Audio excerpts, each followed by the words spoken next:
is celebrated as the MOA Day since it is our foundation day, and since last 3 years we have been conducting various activities. This year also our dynamic president, Dr. Shinde sir, supported by his entire team of the executive committee, Vice President Dr. Dhurjad, Secretary Dr. Karne, and Coordinator Dr. Prakash Sigedar have done an excellent job. They have been also very strongly supported by the OrthoTV team, who are also MOA members, Dr. Neeraj and Dr. Ashok Shyam. So today is the grand finale of the MOA Day/Week celebration. And now I request Professor Ajit Shinde, our dynamic president, to please give his inaugural address and a small report of the activities during the week. Professor Ajit Shinde from Sangli, our president. Good evening, madam, and my dear friends. On the behalf of Maharashtra Orthopaedic Association, I welcome you all in this wonderful webinar. We are celebrating 38th MOA Foundation Week, and this is our 9th webinar in the series. Friends, India is facing massive second wave of COVID-19 pandemic, and situation in our country is very grave. Most of our colleagues are COVID warriors and fighting this war courageously. But we are continuously worried for ourselves and our loved ones' health in this dreadful period. It is very essential to stay positive in these difficult and challenging times, because there is always light at the end of tunnel. And today, this ray of hope is brought by great spiritual speaker, Sister Shivani Madam. We are really fortunate that Sister Shivani has taken time to guide us, keeping a positive mind and positive thoughts to combat second wave of COVID-19 pandemic. Welcome, Sister Shivani Didi. I have been following your inspirational talks, and they are really helped me to shape my thoughts. I thank Dr. Parag and his team to make this webinar possible. So without wasting much time, I hand over the mic to today's Master Ceremony, Dr. Parag, for further proceeding. Before that, I am going to tell you about our activities of week. On first day, we discussed on the vaccination.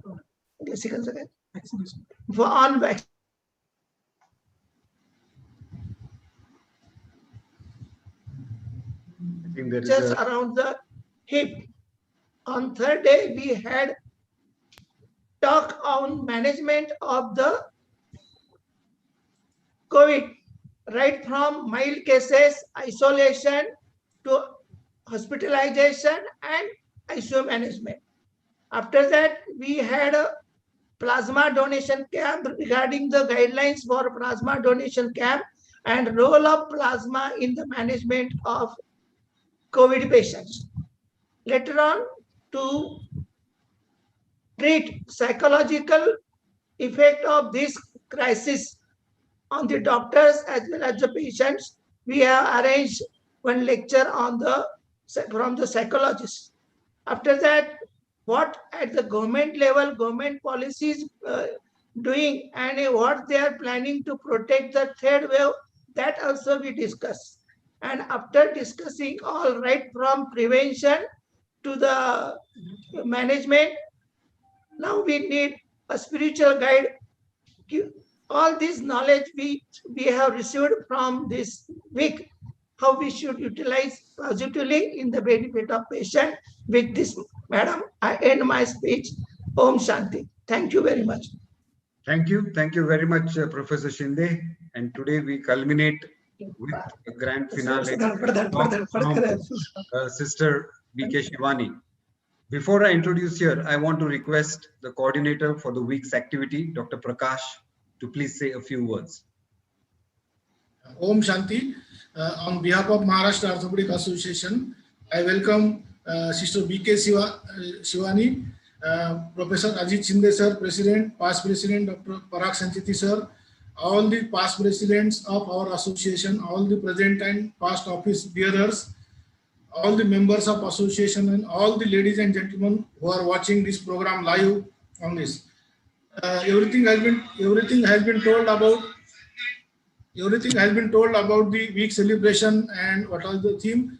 This year, as we are facing the second wave of corona, and theme of our this foundation week was to win over the corona. We have programs ranging from vaccination to psychological counseling to oxygen therapy and to the administrative policies and all. And we thought that our program should end on the spiritual note. And when we were discussing, Parag Sancheti sir told that we will try to call BK Shivani ma'am, and she has agreed that we are very happy that she has accepted our invitation, and we believe that medical science and spirituality should go hand in hand. And that last year also we had one spiritual talk. Every time we keep one spiritual talk in the week, and that is because we believe that medical science and spirituality are contemporary, they are not separated, and that's why we have attempted this. And I hope that most of the people will join this program and will get benefit from this. As you know that positivity is the need of our in this very negative environment, and I am confident that BK Shivani sister will guide us on how to keep our positive mindset and how to keep positivity to win over this second wave of corona. Without taking much of time and barrier between you and BK Shivani, I end my words and I welcome all of you once again. Thank you very much. Om Shanti. Thank you very much, Dr. Prakash. And now I have a very difficult job of introducing Sister BK Shivani. This is our MOA committee, President Dr. Shinde, Dr. Narayan, Karne, Dr. Sanjay, Dhurjad, Vice President, and Prakash Sigedar. The topic which has been selected today for presentation is keeping a positive mind and positive thoughts. I think this is the requirement. This is a very, very important thing in today's second wave of the pandemic. I love this quote by Sister Shivani. She says, healing doesn't mean the pain never existed. It means the damage no longer control our lives. And today we will hear how to heal ourselves from the second pandemic. Many of you won't know, but Sister Shivani is a Pune girl. She was born in Pune. She did her schooling from St. Helena's School in Pune, studied in Ferguson College, and also did her electronics engineering course from the Bharati Vidyapith College. Since her college times, she's been a very intelligent girl, very studious, and always loved science and did very well in her academic career. As she was getting to the end of her course, her mother influenced her to visit the Brahmakumari ashram in Pune. She further did a 7-day course and then learned the Raj Yoga meditation. And this is the time when she learned the meditation. She felt deep peace, love, and there was a spiritual connection with God, and that was her calling. That was her awakening. You know, her interest in spirituality has always been there. And then she went to Mount Abu, became a follower of the Brahmakumari ashram and the school. And there was one day when Dadi was supposed to give a discourse, and for some reason she could not. And Sister Shivani was there and she spoke. And they realized that she's such a great speaker that Dadi and all the others of the Brahmakumari organization brought her into the limelight, asked her to speak, and then the rest is history. She's currently a senior Raj Yoga teacher. She has been traveling extensively to spread the message of spirituality and the teachings of Brahmakumari through various discourses, conferences. But since the last 14 months, because of the COVID pandemic, she has hosted many virtual programs. And actually now her YouTube channel is a very, very popular channel, and it has more than 3.5 million followers. So she has touched the lives of so many people without actually having met them. but she has healed so many people. There is a very interesting program she has been running for last 13 years, Awakening with the Brahmakumaris. And with this, again, she has empowered people to overcome issues of the emotional distress, depression. And again, for her transformation work, she was awarded the prestigious Nari Shakti Puraskar, the highest civilian honor for women in India. And this is something phenomenal. I don't want to take much time and be in between you and Sister Shivani, but this is again one of her quotes. You cannot have a positive life with a negative mind. And today, let us hear from none other than Sister Shivani how to have a positive mind and positive thoughts. I hand over the further proceedings to respected Sister Shivani. Thank you. Thank you so much, Dr. Parag, and thank you to each one. It's really a fortune to be together in this beautiful gathering of healers. Healers are like angels of God who liberate people from disease and from pain and sorrow, and in return earn millions of blessings from each one for the rest of their life. Once you have healed someone, they and their family radiate lots of love and blessings to you forever. So that is something which very few professions are able to earn, but healer is one of them. So healer is one who is earning so many blessings during the day that the mind of a healer, it's very easy to remain light and calm and emotionally strong because we are earning lot of blessings. But on the other side, a healer is also the one who is dealing with pain throughout the day. You know, it's not easy, one after the other. Everyone you meet, they are not just with a disease in their body, but they're also with pain in their mind. Because every time someone is physically uncomfortable, the body is diseased, or let's say in most cases for each one of you, we are coming with some kind of an injury or some kind of an accident, small or big. There is pain in the body. But when there is pain in the body, most people also start experiencing pain in the mind. That means it's stress, anxiety, worry, financial stress because of what we are going to do now. There are so many things on the minds of the people.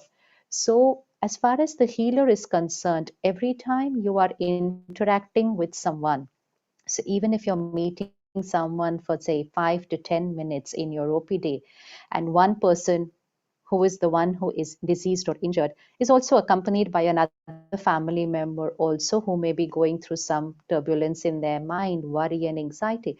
So a healer throughout the day is not just meeting people with the disease, but is also meeting people with minds which are stressed. And so unaware, it's not even there on your mind, but unaware you are receiving a lot of vibrations of pain. They are there in your room, they are there in your hospital. Like during COVID times, we are aware that there is COVID around us, so we're aware the virus could be anywhere near us. And so you have taught all of us how to take care of ourselves. So you taught us the distance, the sanitization, the washing, and the mask. Such simple steps. And if we take these simple steps, each one is protected most of the time. So the chances of any of us getting that COVID is extremely low if we took the best measures. Of course, there is some percentage that it will happen, but chances are very less. Simple protection, physical protection from a physical virus. You taught us that, and life becomes very easy if we follow it all.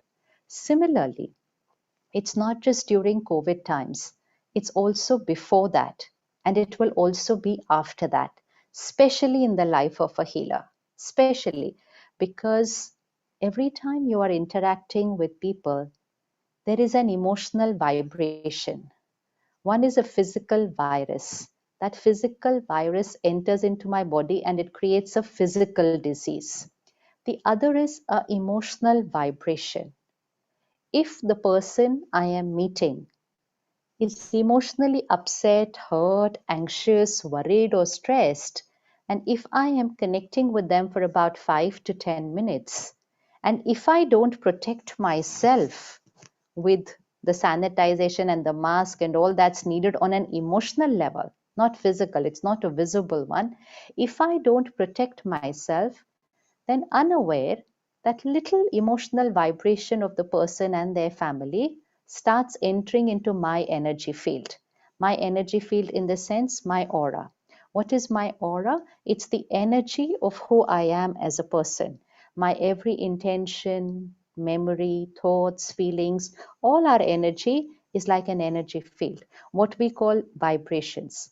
When we sometimes say, I didn't get very good vibes from that person, or for someone I said, I get very good vibes from that person. So we all can feel vibrations. So what are vibes? What are vibrations? It's about who the person is here.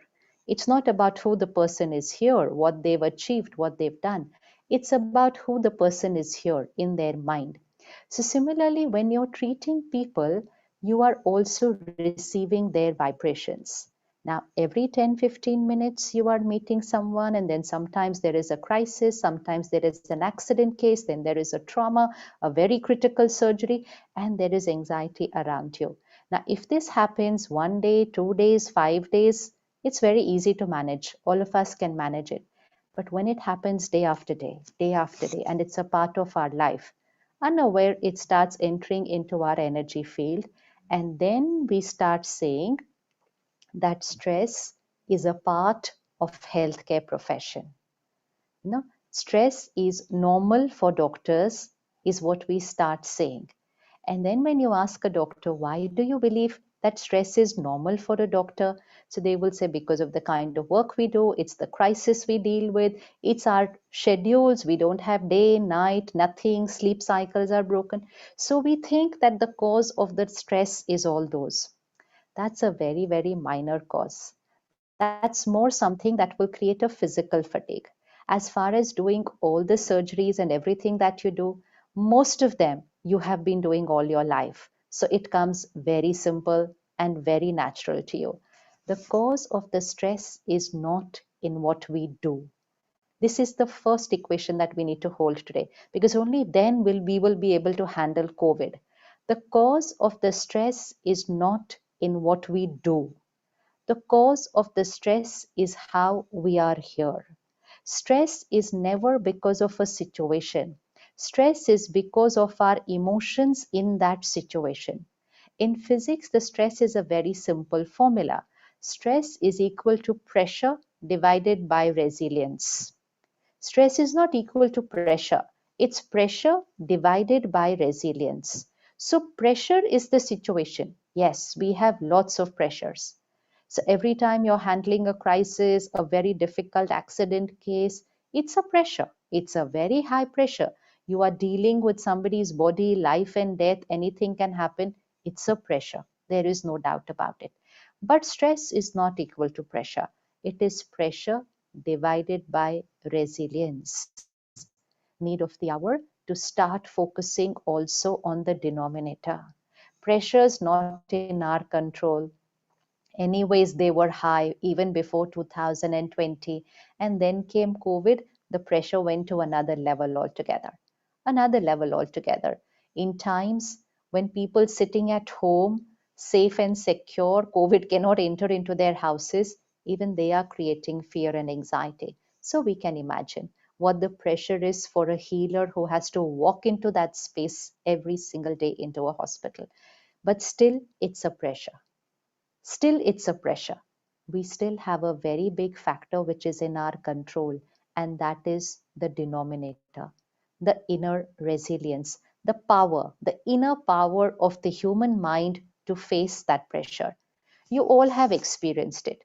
Hypothetically, suppose you have two patients. This is hypothetical. No two patients are identical, but still, if you have two identical bodies with two identical diseases, and you, the same doctor in the same hospital, give them the same identical treatment, you all have experienced two people do not respond the same way.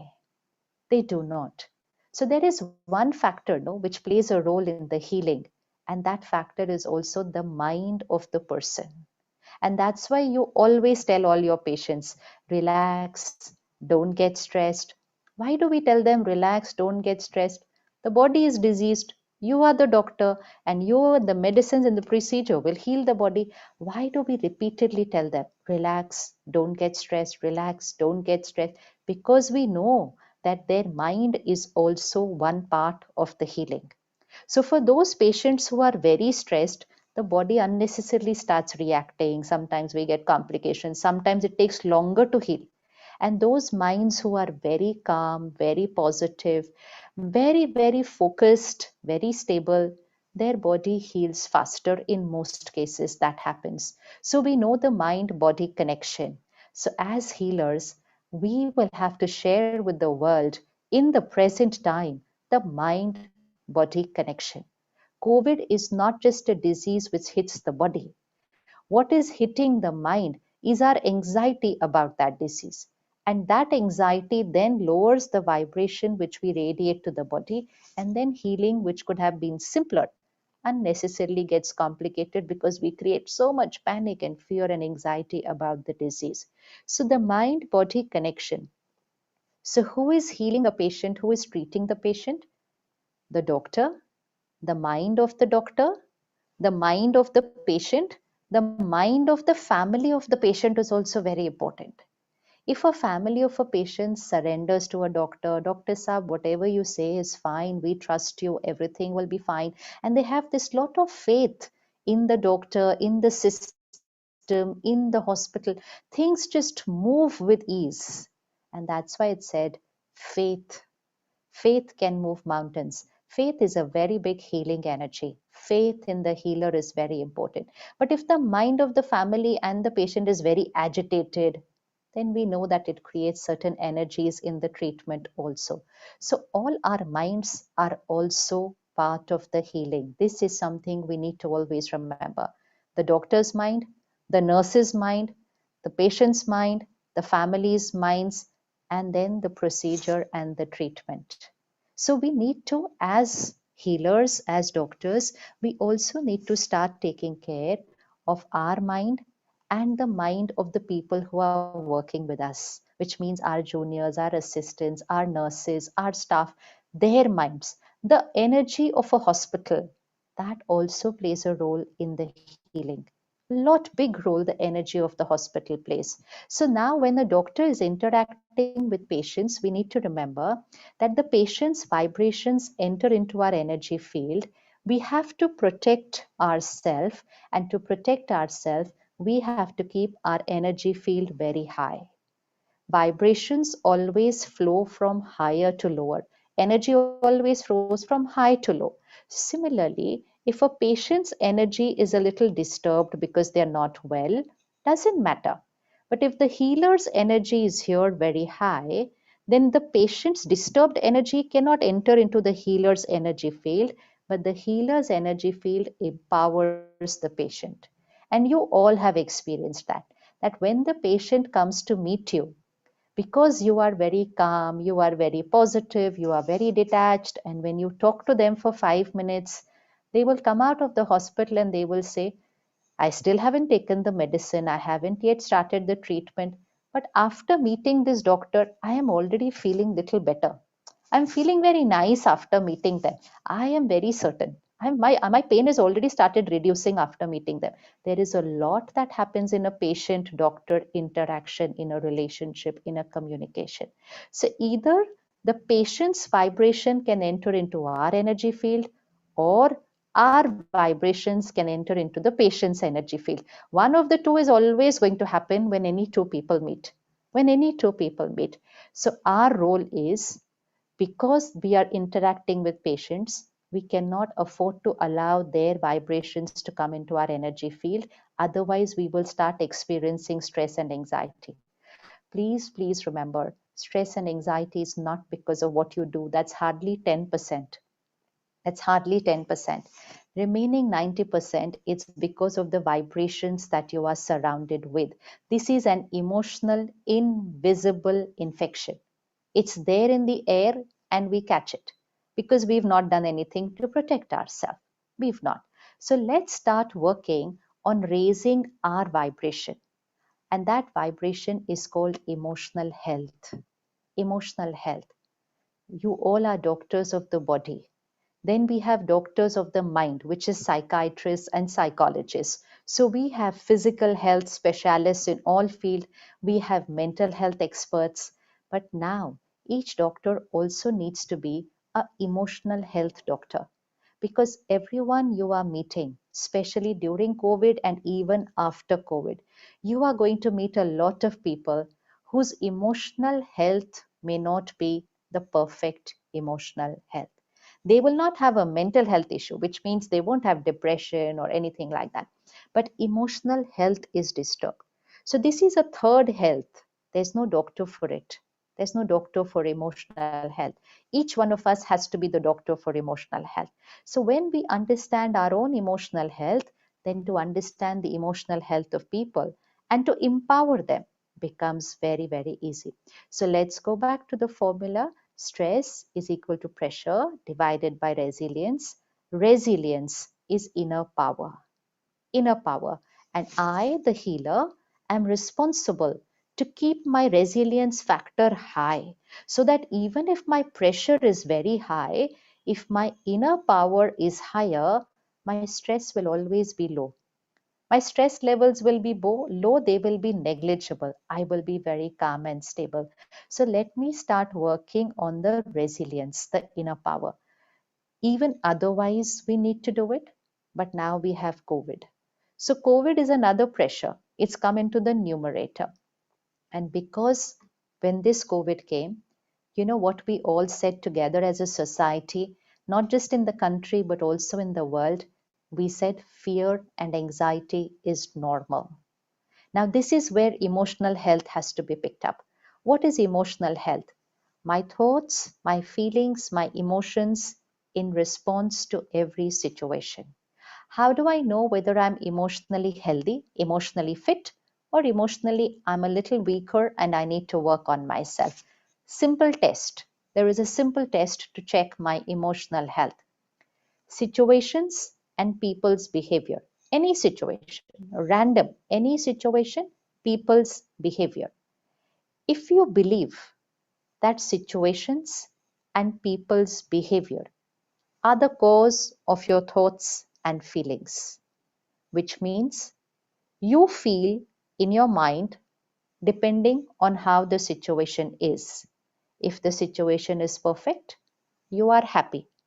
If people are working fine, you are happy. If people are listening to you and doing things right, you are happy. Which means if the situation is perfect, you are happy.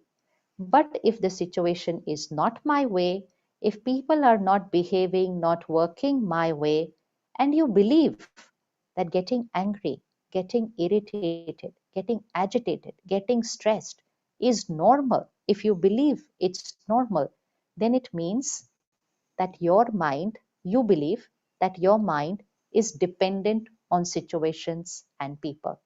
This is the one equation of life we all need to change, because this is low emotional health, where my emotions are not in my control, but I believe they are dependent on people and situations. This is called emotional dependence, dependent on people and situations. One equation needs to change, and you can experiment this today. You can experiment this right now. Just rewind on your mind the last time you got angry. Anytime. It could be this morning, Sunday morning. It could be in the whole week when you got a little angry, a little irritated. Just rewind that scene, bring it there. Now, just look at the same scene. If everything is the same, their mistake, what they did, everything that went wrong, everything is the same. And then bring the focus on yourself. If given another chance, can I respond differently in the same scene? Can I? And bring the spotlight on yourself and see yourself responding another way to the same situation. And I'm sure each one of you will agree that we all have the power to respond differently. We reacted that day. We can handle the same situation with calm, with ease, with respect. But that day we reacted, which is okay, no problem. But the realization is I have the choice how to respond. The situation is not the cause of my anger. We've lived our life saying, I'm angry because of, I'm irritated because of, I'm upset because of, I'm worried because of, I'm happy because of. So, good or bad, whatever's going on here is because of something outside. This is emotional weakness. This is low emotional health. This is low emotional quotient. Emotional independence. Yes, they behaved wrongly. Yes, they did not do things right. Yes, there was a crisis outside. I choose my response. I created anger. I create calm. I create worry. I create care. So, emotion inside situations cannot enter into my mind and create my emotions. We choose and create our emotions. This is emotional health, to be aware of that. To be aware of that. That situations don't create my thoughts. I create my thoughts in response to the situation. So, the first experiment or the first homework, it's like a little homework that we need to start doing, that from this moment onwards, and let's do it for first 24 hours and then at least for a week. Every time there is a situation and you respond, just remind yourself, I am the creator of this response, which means end of blame game. No blaming anybody for how you are feeling. Good or bad, this was my choice. I created it. So remind yourself every single day, I am the creator of my every thought, feeling, word, behavior. I am the creator of every thought, feeling, word, behavior. This is the first step to emotional health. So then we don't give our mind the liberty to keep getting irritated and angry on every scene saying, oh, it's because the scene was like that. No, the scene was like that. It was not a very right scene, but I choose how to respond. Why it's very important to conserve emotional health. The pandemic will take some time to settle down. You know all that better than us. And you know that these next few months have challenges in store, and you have to handle a lot more than probably you've already handled in the last 1 month. If you do not protect your emotional health, I know every doctor is concerned about physical health, but really, for you, it's a smaller concern. All of you are vaccinated, you are protected, you know that even if that COVID comes to you, it won't be able to do much in most of the cases. So, physical health really is not that much of an issue of concern. It's not. But an issue of concern is emotional health of a healer, especially because these next few months are going to see bigger challenges, which means numerator pressure is going to increase in the next few months. So first step that we need to start today, no reactions, getting angry, shouting, irritating. No, because this is depleting my emotional health. I have to conserve my emotional health. I have a lot to do in the next few months. I have to conserve my emotional health. It is when our emotional health really dips, then there are chances we shift to a mental health issue. Then it doesn't remain an emotional health issue. Then it shifts to a mental health issue. Then there can be signs of depression and then some things more than that. So we need to conserve emotional health. So let's change simple habits from today. The way we react to situations. There are some typical habits where we react, same people making the same mistake, we are reacting every day with them. Our nurse, our staff at home and at work, they cannot be always our way. We have to understand people cannot always be my way, but I have to learn how to be with them, conserving my energy. So I will instruct them, I will be strict with them, I will advise them, but I will not waste this energy. I have to conserve emotional health. I have to be emotionally fit for this pandemic. I have to be emotionally very strong. So I will not throw away my energy like this reacting with people. So the way of working, the way of living is going to change a little bit. So the first thing is I am the creator of my response. This increases our denominator, that inner power. And second, I will create only healthy responses. We have grown up believing that uncomfortable emotions are normal. And sometimes there are some doctors also who say that. So really it's a responsibility of the healthcare professionals to change this belief system in society. Somewhere scientists and doctors and medical professionals, they said stress is normal, anger is normal, fear is normal, worry is normal, anxiety is normal, jealousy is normal, comparison, criticism, competition, everything which is an uncomfortable emotion here, they called it normal. And they said this is a normal human emotion. And because they called it normal, society allows themselves to create it throughout the day. It's a normal hai. This is so normal to get angry. And so we allow ourselves to create it.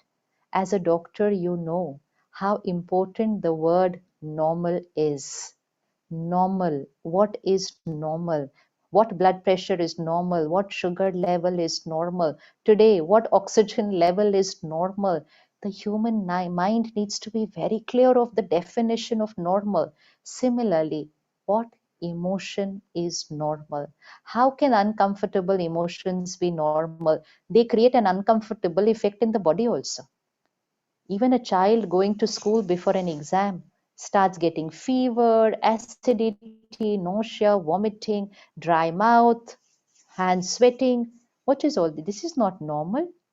And why is this not normal? Because child is stressed. So how can stress be normal? So second important equation is never call uncomfortable emotions as normal. They are not normal. They are an emotional illness. All these words are an emotional illness. So what is normal? Calm, stability, gratitude, faith, cooperation, caring, sharing, happiness, love, acceptance, all this is normal. So when we give this message out into the world that which emotion is normal and which is an illness, half the disturbances from society will change if we could tell them what is emotional health. But let's begin with us as healers, that these beautiful, comfortable feelings, which also create comfort in the body, they are the normal feelings, they are the normal emotions. So one, I am the creator, and second, I know which one is normal, so I will only create those ones. Now, to make this simple, simple lifestyle habits, which we need to implement always and especially during the current time. Just by saying that I have to think positive, it won't happen. Na? Like just by saying I want to be healthy, my body doesn't become healthy. I have to have certain lifestyle habits. Similarly, a positive mind, right thoughts, which means good emotional fitness, emotional health, I need to have simple lifestyle habits.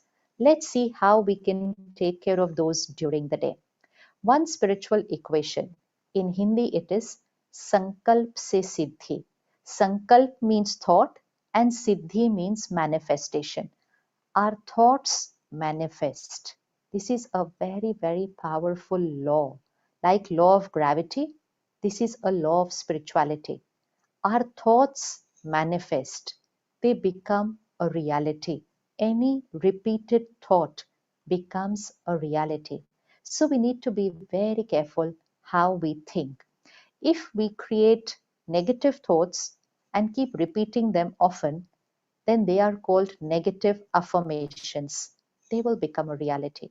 If we want to start thinking positive, today we will create a few positive affirmations, which means beautiful, pure, powerful, positive thoughts. We will create them now. You can note them down and then just start using them every single day. We'll see when to use them and how to use them. We are teaching the mind to think in a little different way. Equation is thoughts manifest, which means whatever reality you see, You don't think what you see. You think that what you want to see. Everything that we create in the world first gets created in the mind. And that's why scientists say everything is created twice, once in the mind and then once in the world. This is what it is. First create it here and then see it happening here. This is thoughts manifest. So if I want to become calm and stable, but right now I'm very agitated. So I need to first create a thought inside. I am calm, I am stable. But then my mind says, but I am not. So why should I say I am? Because when I say I am, and I say it every single day, I am calm and stable, I am calm and stable, I am a positive mind. When I start saying this every single day, then within the next few days, my programming here will start changing. This is reprogramming the mind, the coding of the mind.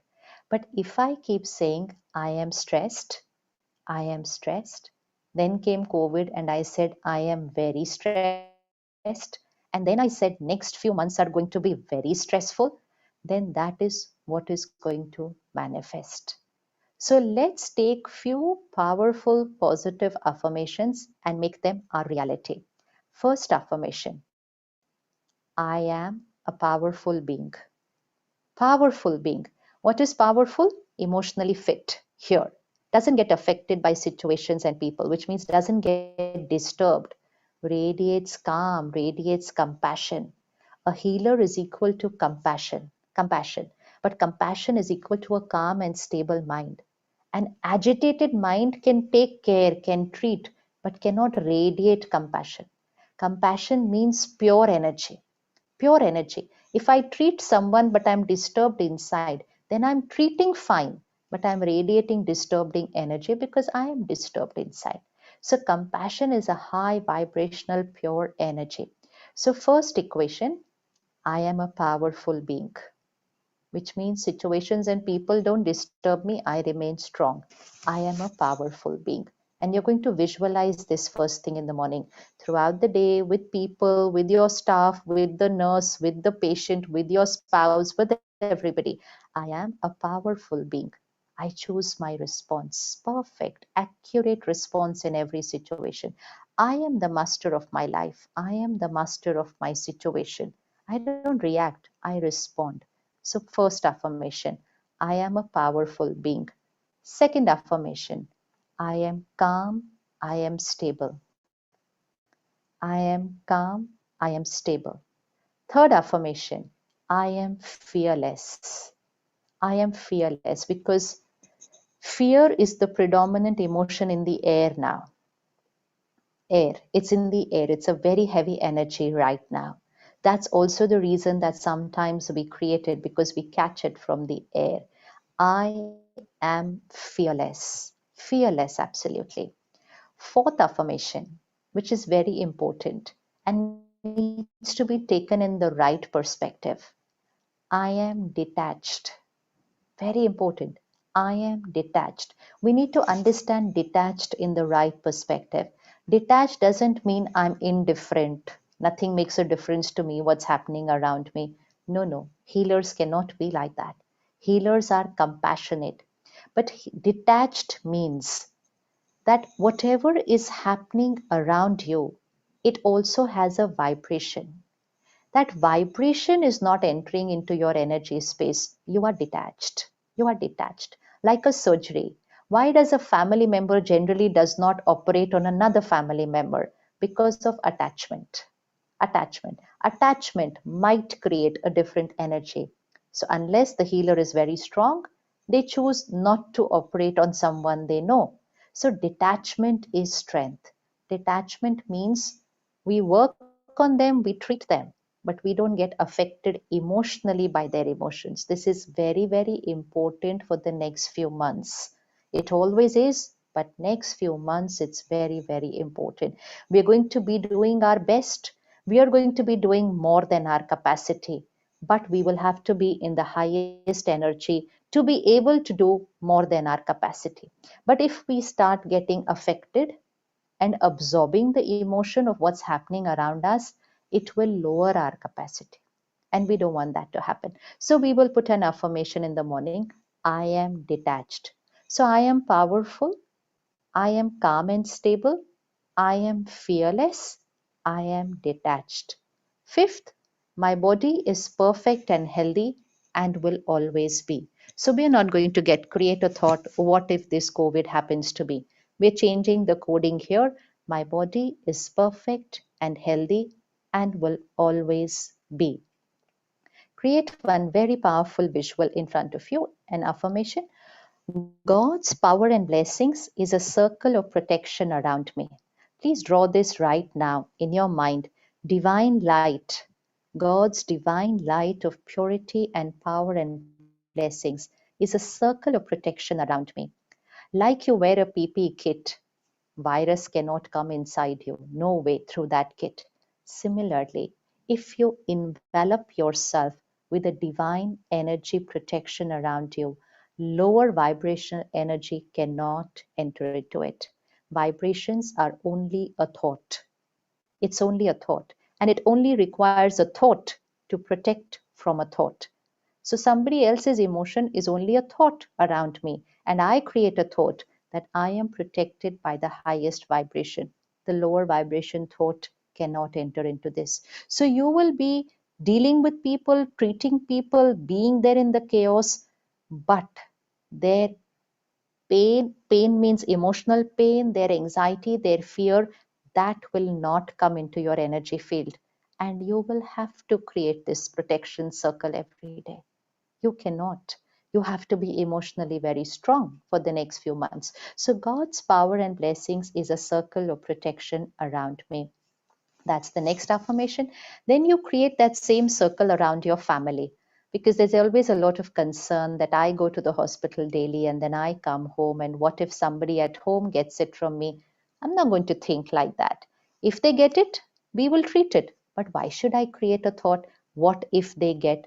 We take care, but we don't create the thought of what we get. We will create a thought, God's blessings are a circle of protection around them.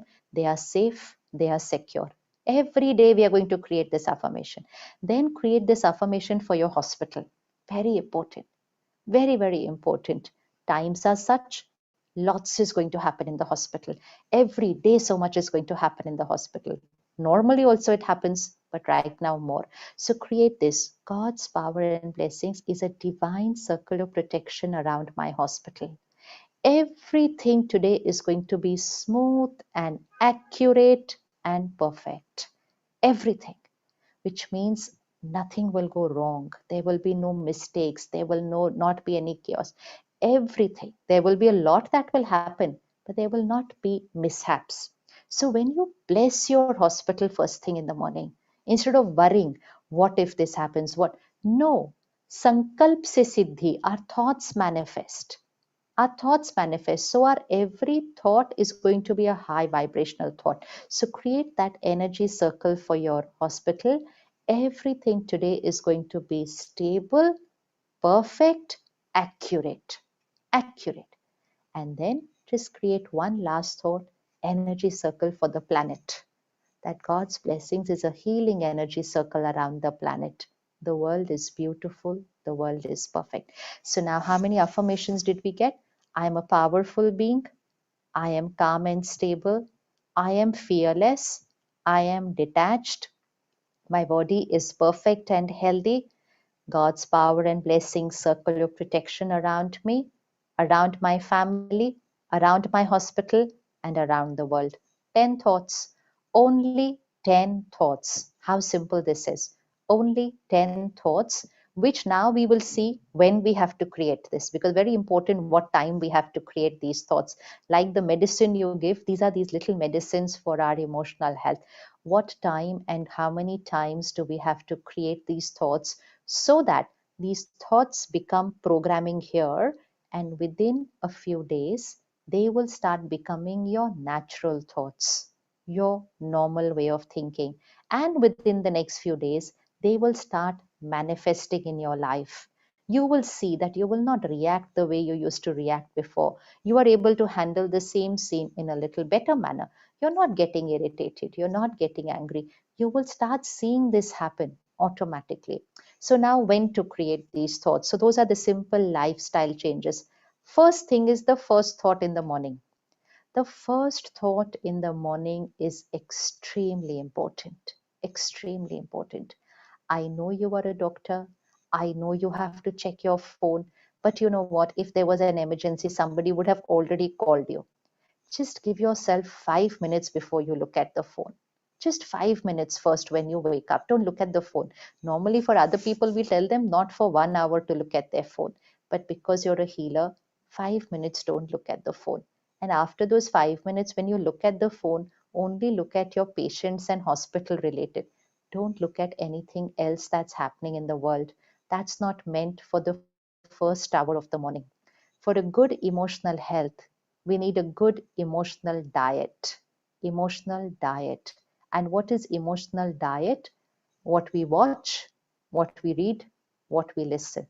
Information. What we watch, what we read, what we listen is who we become. So when we say positive thoughts, positive mind, then we need a positive emotional diet. However much I think, I cannot create positive thoughts unless I consume a positive diet. Like if I want health, I need to have a good diet. I can't eat junk food and have good bones. It's not possible. It's not possible. So I cannot consume junk information. Now, junk information doesn't mean what's happening in the world. Junk information means what is toxic energy. Toxic energy for me. I cannot keep consuming that and say I can have a positive mind and positive thoughts. Not possible. It's just not possible. So, healthy emotional diet is what I watch, what I read, what I listen. First thing in the morning is very important, my emotional diet.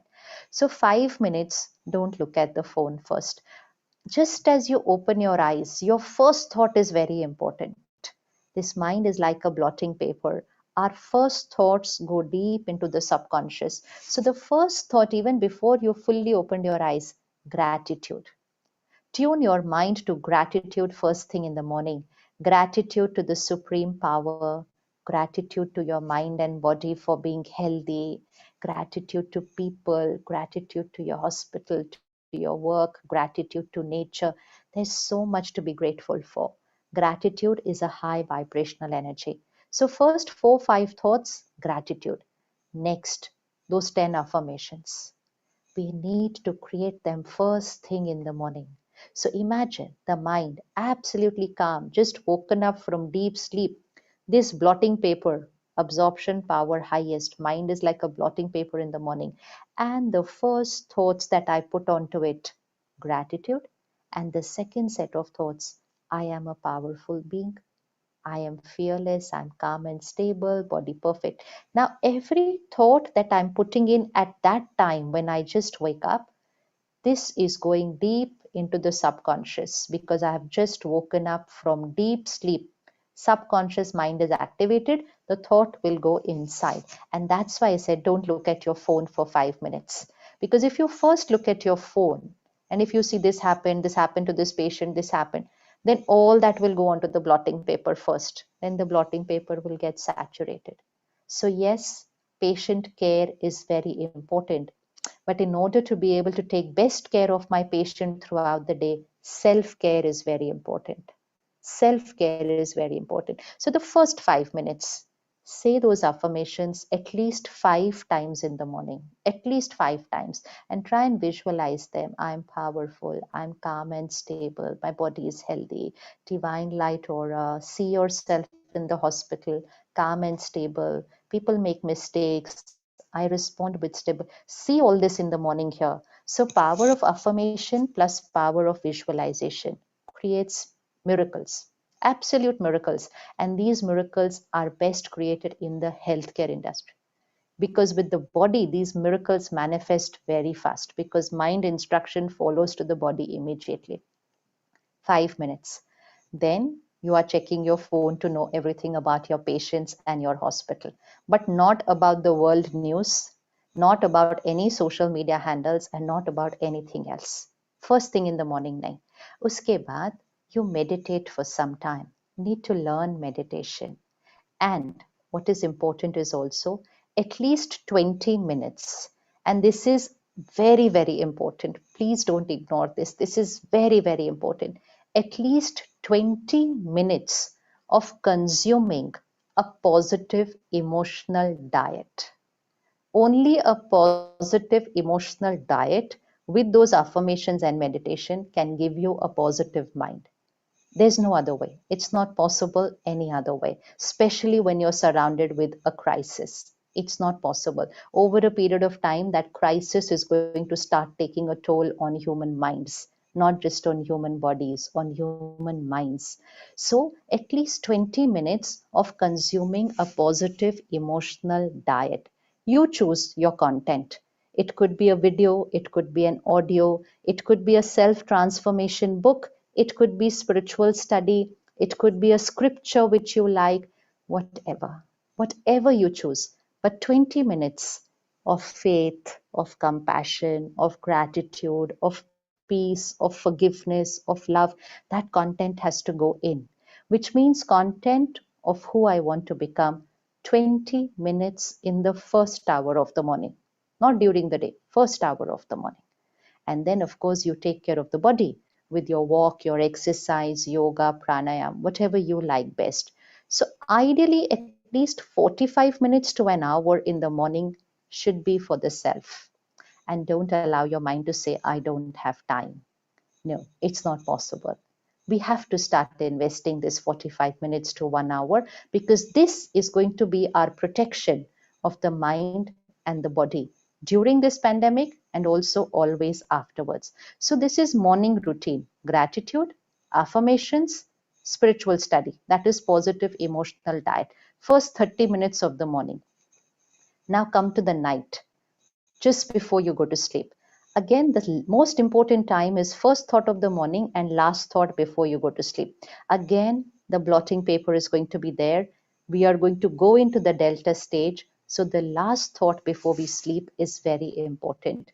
At least 15 minutes, last hour before we sleep, no news, no world news, no news channels, no information, no content which has anger, greed, ego, negativity, stress, nothing. No movies of that kind, no serials, no OTT platforms, nothing in the last 1 hour. Ideally 2 hours, but at least 1 hour. Last 1 hour on any day, not even on a Sunday when you have a holiday, any day, last 1 hour, no negative content should go inside the mind. Otherwise, we don't have good sleep. We don't have good sleep. And good sleep nahi hai, so we get affected emotionally. So last 1 hour, no negative content. Last 15 minutes or 10 minutes also, positive emotional diet. Again, I have to read, listen, 10 minutes only. But the last content that has to go here before I sleep has to be very positive. So positive emotional diet just before you go to sleep, 10 minutes. Close your eyes, lie down and say your affirmations. I am a powerful being. I am calm, I'm stable, I'm happy, I'm detached. Just say these 2-3 times and go to sleep. So these are your last thoughts on your mind just as you're going to sleep. Next 6 to 7 hours as you sleep, these last thoughts, these last affirmations will get deeply programmed over here. Very, very deep. The last thought before we sleep is very important, and the first thought when we wake up in the morning. These two times taken care of. And the third thing, very simple: the food we eat. The food we eat doesn't just nourish our body. The food we eat is also vibration for the mind. That's why it said, you are what you eat. You are what you eat is not the body. It is you are what you eat. In Hindi, the line is very accurate. Jaisa anna, vaisa man, which means as is the food, so is the mind. Jaisa pani, vaisi vani. As is the water, so are the words. Which means food and water have vibrations, and they affect our thoughts and our words. Let's experiment with the vegetarian diet. It's very important for healthcare professionals, for healers, for doctors to experiment with the vegetarian diet and then take that message out into the world. Vegetarian diet, healthy for the mind and for the body both. Both. An animal in a slaughterhouse creates fear, anxiety, hatred, helplessness, anger, then violence, then death. How did we tell people that this was health? How could somebody's death be health? You know better than any of us what all happens in a dead body. How did we give it to people calling it health? We could say it's proteins, but we can't call it health. Lot of difference. So let's experiment with the vegetarian diet. You're going to feel very lighter in your mind and also healthier in your body. So let's do at least a 6 months experiment with a vegetarian diet. Second, right now, during this pandemic, at home and even in hospitals, extremely important in hospitals also, have very positive words playing in the kitchen. Because where food is being cooked, whatever words are playing, they will go into the food. They will go into the food. That's why if you see how food is cooked in mandir, in the temples, in the gurdwara, church, masjid, it's very high energy because the vibration will go into the food, and then the food vibration will affect the mind of the people who eat. So have high energy words playing in the kitchen of the house and the kitchen of the hospital. It could be prayers, it could be chanting, it could be bhajan, it could be spiritual songs, whatever the hospital is comfortable with and whatever you like at home. But please play that in your kitchen. Right now, even the water of the city is vibrating with fear and anxiety. There is vibration in water, there's energy. I'm sure you all must have seen the effect of emotions on water crystals. Please see online. There are crystals, photos are there. Effect of emotions on water crystals. Our body is mostly water. If the water has fear and anxiety, water crystal in my body will not be right. Again, health gets affected. So water and food needs to be energized in the kitchen, cooked in the right frame of mind. Please take care in the hospital that people who are cooking need to be very calm and stable. Don't allow your kitchen of the hospital to have people shouting and screaming and getting irritated. Not good energy. Not good energy for the patients, not good energy even for the doctors and the nurses and the staff who are going to eat that food. So kitchen needs to be like a place of worship, high energy place. Now, while eating, no phones, no TV while eating. This is an absolute no-no for emotional diet. No phones, no TV while eating. And last one step, just before you eat. Remember, we were taught as children to pray before we eat. There's a reason for that. The food has vibrations of the people who cooked it, of the environment around. So when that food comes before us, or when that glass of water, and especially when you're eating in a hospital or drinking water in a hospital, there's so much energy of pain. It's there in the food and water. Never eat food and water. Never eat food or drink water before taking a pause of 2 seconds. Only 2 seconds you pause, but you have to take a pause. Like we wash our hands, like we wash the glass. Similarly, we need to wash the energy of that food and water. So when that food is before you or the glass of water is before you, just take that 2-3 second pause, connect to the higher power, say your affirmations into the food and water. I'm a powerful being, I'm calm and stable, I'm detached, I'm fearless, I'm perfect and healthy. God's power and blessings is a circle of protection around me. That's it. How much time did it take? Nothing. 2 seconds, 3 seconds. That's all. Please say this. This is huge protection. Huge, huge protection. You will see amazing results in your mind and in how your body feels if you say this in your every food and water.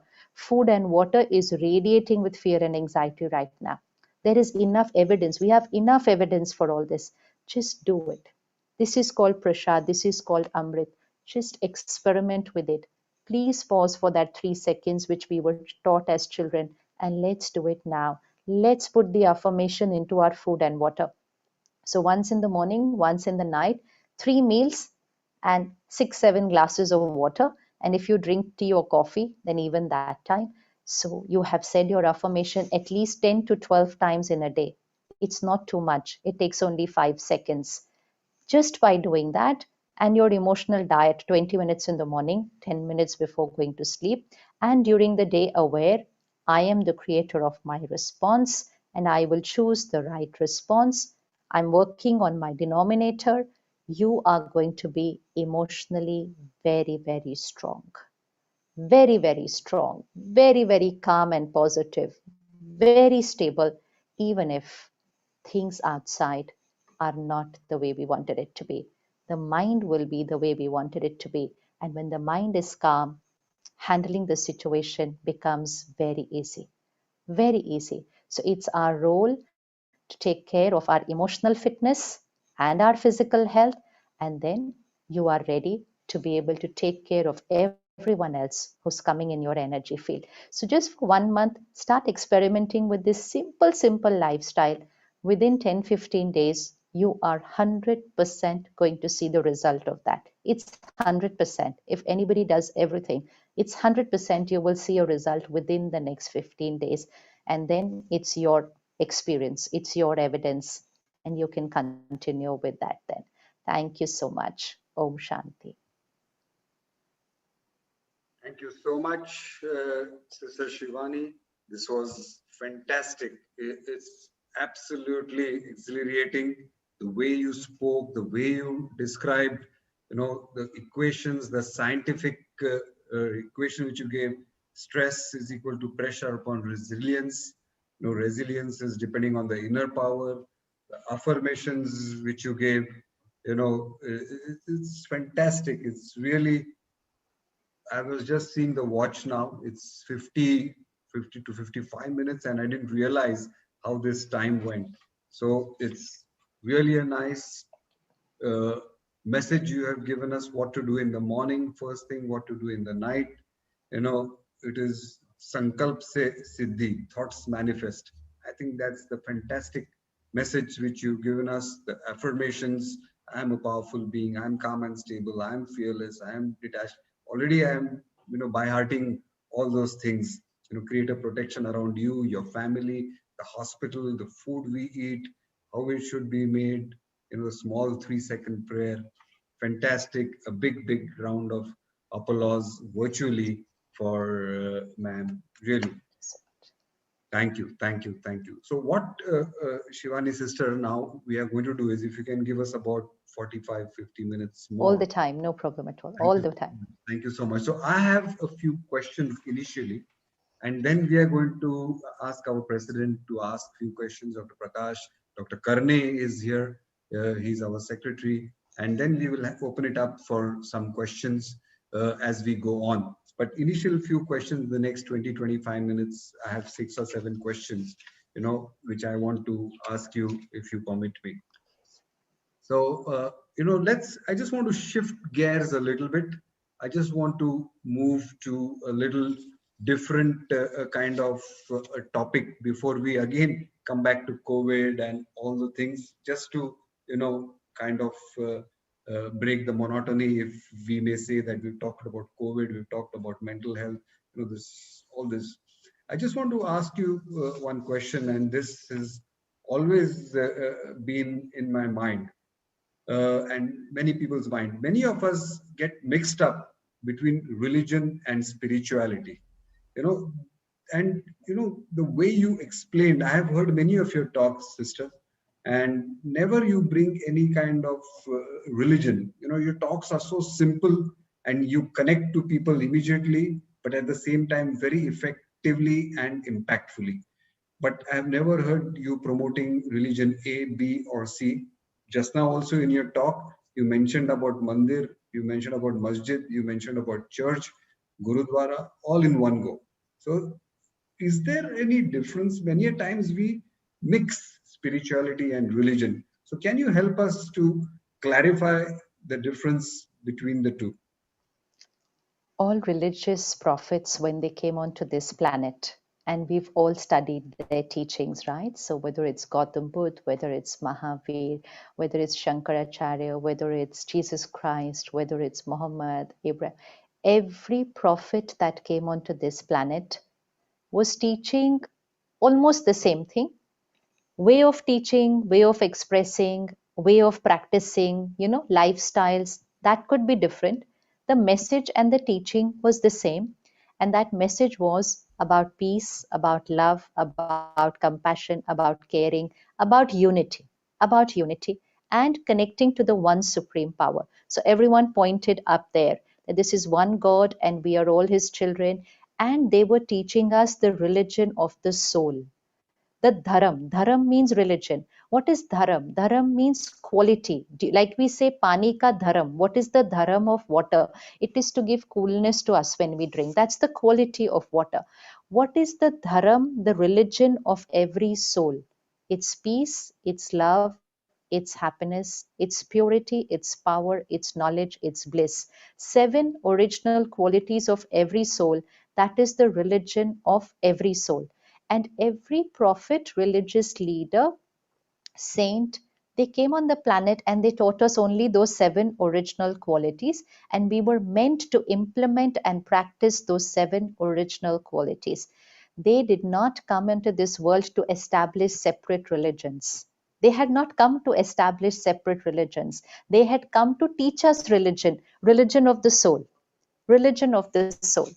Then what happened? Apart from connecting to what they taught, we also started connecting to teachers. So one is connecting to the teaching and one is connecting to the teacher. When we started connecting to the teacher, so obviously I'll say your teacher and my teacher is different. So because your teacher and my teacher is different, we started saying you and me are different. It's then that we started making different religions.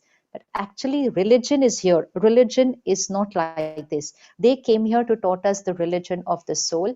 We said we are Hindus, we are Muslims, we are Christians, we are Sikhs, we are Jains, we are Buddhists, because we were following different teachers. That was also fine. We can follow different teachers, but we should follow the teaching also with that. Na? But today we have reached such a stage that we can fight with each other in the name of religion. Now, no teacher taught that. Every teacher said love, compassion, unity. Today we can fight with each other in the name of religion, which means we are not implementing our religion. So let's take the teaching of the religion, and the teaching is the religion of the soul, and start practicing that in daily life. So spirituality means a personality of the spirit. The spirit has those 7 qualities. Use those 7 qualities in your every thought, word, and action. And we all use it.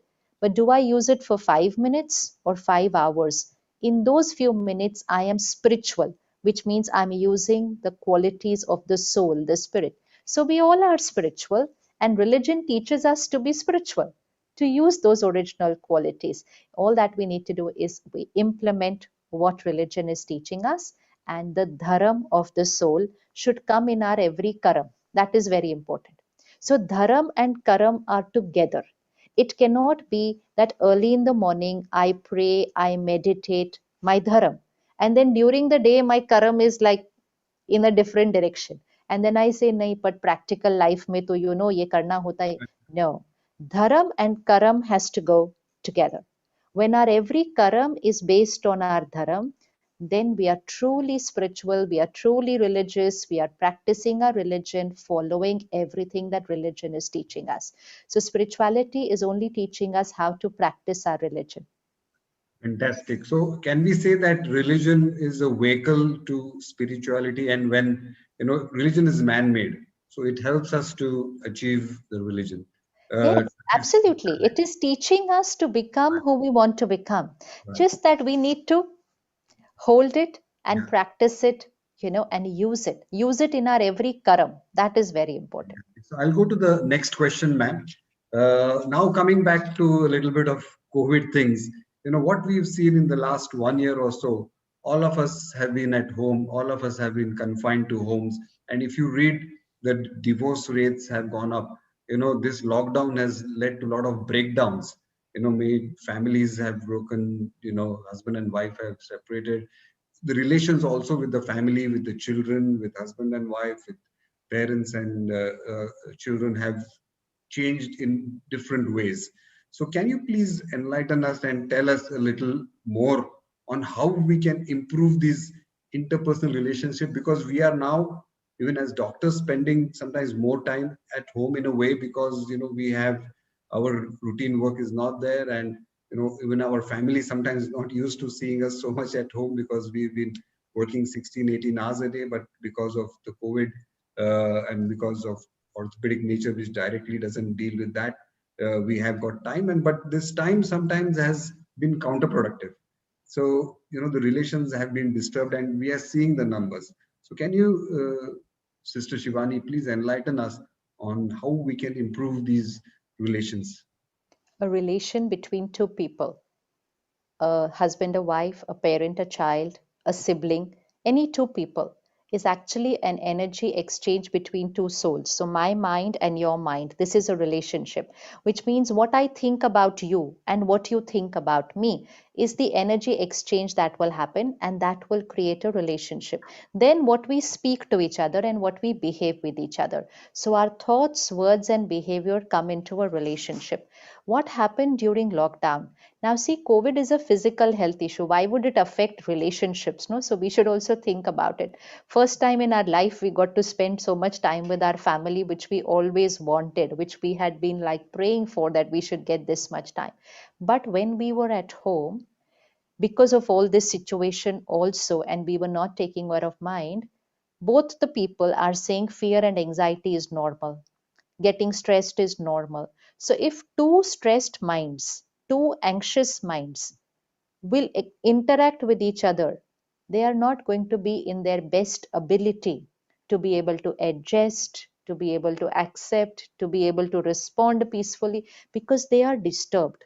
Right. Now, all that we need to do is these two minds, or even if both the minds don't want to do, one mind, one out of the two minds needs to start practicing the lifestyle that we discussed today. That means one mind needs to start taking care of their mind. And when you start taking care of your mind, you're not critical, you're not judgmental, you respond nicely even if the other person has made a mistake. Your ability to accept people becomes higher because you are stronger. So when your fitness level here increases, the way you will interact with people will change completely. Relationship will become beautiful. The most complicated relationships, people who are on the verge of divorce change their mind and they come back if even one out of the two starts taking care of their mind. So relationships are here. Yeah, One person out of the two needs to take care of their mind, relationship will change. absolutely. Just a related question, moving to the third question, which I have, Sister Shivani, for you. What happens is there were very many elderly people who were very busy, who were really working very hard. They may be doctors, industrialists, entrepreneurs, scientists, 70 plus, 75 plus. And suddenly, because of the pandemic, since last 1 year, more or less, they are confined to the house. They have not been able to go out because their children are telling them not to go. Their inner calling is also there not to go, and they are a little apprehensive, and sitting at home has taken a toll, to a large extent on their mental health, mental emotions. So how can we, Sister Shivani, especially for the elderly population, uh, help them to kind of deal with this suddenly sitting at home, and when they were in the hospital or in the office or in the industry or in the lab, they Very had active. no time to eat food, but now they're at home and that's taking a toll. So any words of advice, Sister Shibani, for this subset of people? Simple is first have a very clear cut lifestyle routine. What happened when we were going to work every day? We had a fixed routine. We need to continue having a fixed routine even when we are at home. When a person stops having a routine, that's when the mind and the body starts going, okay, now why do I need to wake up early? I don't have to go anywhere. Why do I need to get ready early? What is the need for me to get ready early? I don't have to go anywhere. So this whole thing that I have nothing to look forward to during the day, I don't have to go anywhere, tells me that I don't need to have a routine. But that's not right. For the mind and the body, Sanyam and Niyam, which means a lifestyle of discipline. So wake up at the same time that you used to wake up, sleep early at the same time that you used to wake up. Now, when you wake up in the morning, you have a little extra time. So you work on that little meditation, that spiritual study, and your physical health also, in case you were not doing that before. So give yourself a good 1 hour during the morning for yourself. Second, even by being at home, because of all the technology that we have now and because of the ways that we are getting connected with each other, continue to be a part of your work. Don't think that just because you're not going now, you're not a part of your work. Because if you start feeling that you're not a part of your work, within another 6 months or 1 year, you will start feeling you're not wanted. You're not needed. Because what happens, a system gets used to working without you. Nothing stops for us. Today we go there, we are completely involved in the system. If we don't go for 1 year, the system will adapt without us. And then if we suddenly go, we might not be, and everything is got happening on its own. So continue to be a part of that system online. Right. Be a part of meetings, sit there in every meeting, have your suggestions exactly how you would do in the conference room. Get used to that digital platforms. You will be able to do most of your work online, and it's very, very important for us to do that. Then you have your fixed eating habits. Do everything you were doing when you were going there. It may be little lesser than that, but it's not completely over. That's for sure. We should continue doing everything digitally. You can also have a daily routine of certain hobbies which you were not able to do earlier. You Right. were not. Now engage in them. Keep your 1 hour for this, keep your little 1 hour for this, but have a schedule. Any person who stops having a schedule, it's only then when things start getting affected. If I have a schedule and if I'm in, and a very important thing that you can start doing is seva. Seva. Seva is very important. And seva can happen even from home because right now we are not going to go outside anywhere. Get involved with NGOs, contribute your wisdom and experience of all the years only you have and nobody else in society has that. So give it to NGOs, give it to organizations, give it as a consultant, just as seva. You don't want anything in return. It's purely seva. Seva is going to give you a completely different energy here. Different energy. Talk to everybody who's not well. Make it a make it a point to call up everyone who's in quarantine and talk to them at least for 5 minutes with a lot of positive energy. You will get energized after that. It's only a question of a few months, but these few months spent the right way will only bring us out stronger out of this. Fantastic, fantastic. So continue the same routine, what you were doing earlier. Get into seva, talk to people who are in quarantine. Really, so many tips in these 3, 4 minutes you gave us. Let me go to the next question, the fourth question which I have, and that is something which most of the doctors are going through. What happens is now we at Sancheti Hospital have a COVID ward. Many people are in their own hospital admitting COVID patients because there's overwhelming number of patients. Some are directly involved, some are indirectly involved. And every day, Sister Shivani, all of us, all doctors get calls that we want a bed, we want a ventilator, we want an oxygen bed.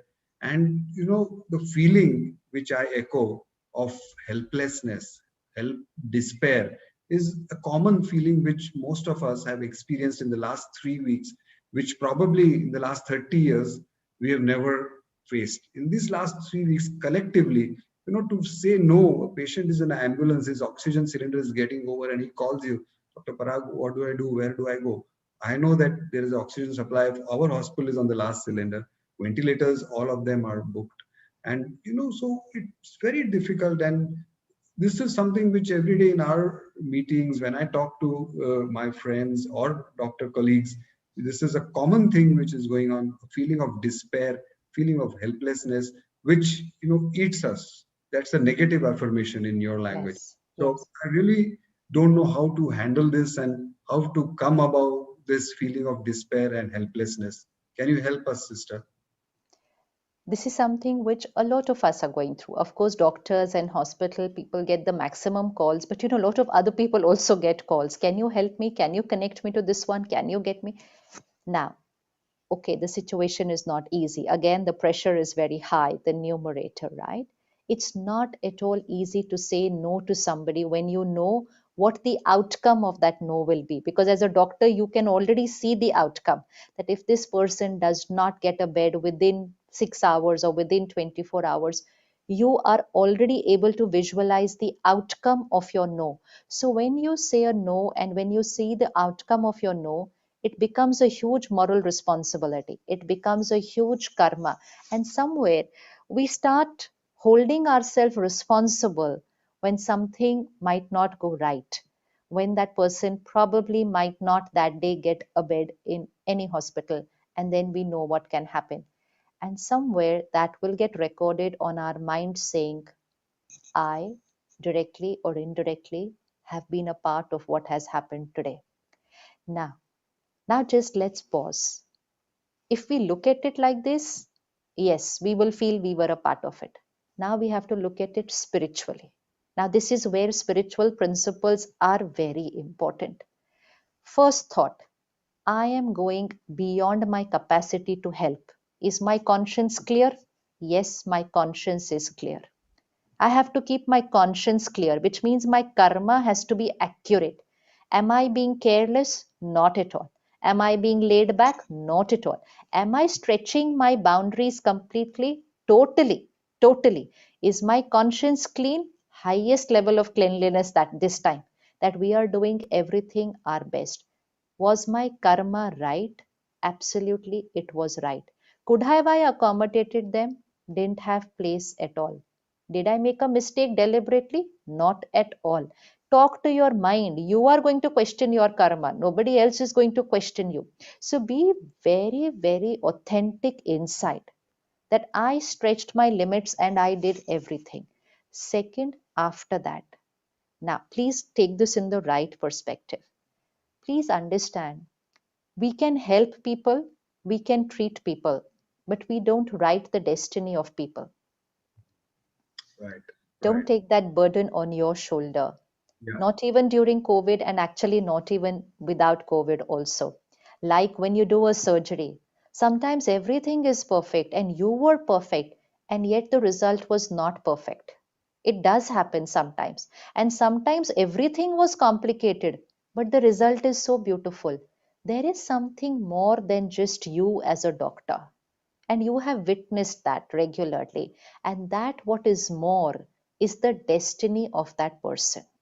And the destiny of that person is that person's destiny and their karma. If somebody has to get a bed now, anything will start happening and they will get a bed from out of nowhere, even if there was nothing, and it will become available for them. And everybody will say, from where did this person get a bed? It was not possible. That person's karma and destiny is making it happen, even if everyone thinks no.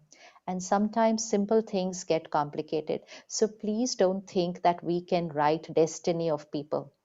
We are only small puppets in this whole drama of the world. We're just little parts. Even God does not write the destiny of people. Right. We write our destiny with our karma. We only need to be clear that my conscience, my karma is right. And every day, every night before going to sleep, please do this.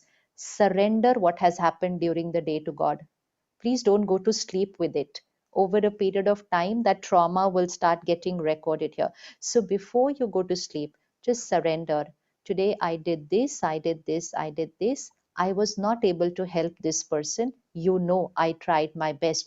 Cleanse your system before you go to sleep.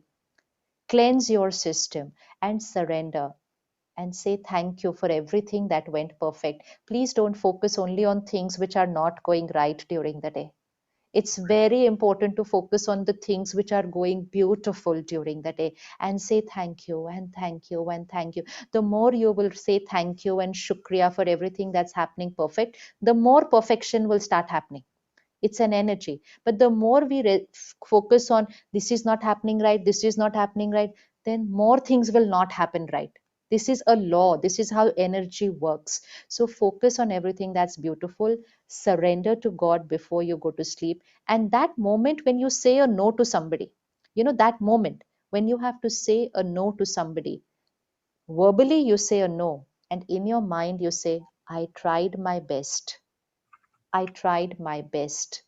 God bless this soul and let them go forward. Which means God bless this soul means we are sending them with a blessing so that they can go forward into another hospital and get what they never say no. What this recording here is very, very, very, very important. Very important. Thank you so much, sister. And don't call yourself helpless. It's not a right word. Just an See, emotion I was trying to. no. What happened? No. It's natural. We are all feeling that, but we'll have to Yes, change it. but now we have Because to change. helpless over a period of time, every single day, if I start saying I'm helpless, you see what will start happening. I'm not sure whether you know about it. Last week in Delhi, a very senior doctor in a very big multi speciality hospital has committed suicide. Yes, He was married, he just married in November. His wife is 2 months expecting mother, and he wrote a suicide note that I was not able to see all these deaths every day and not help. Now, you see, this is what we have to protect. This is what we have to protect. So, healing our mind is our responsibility.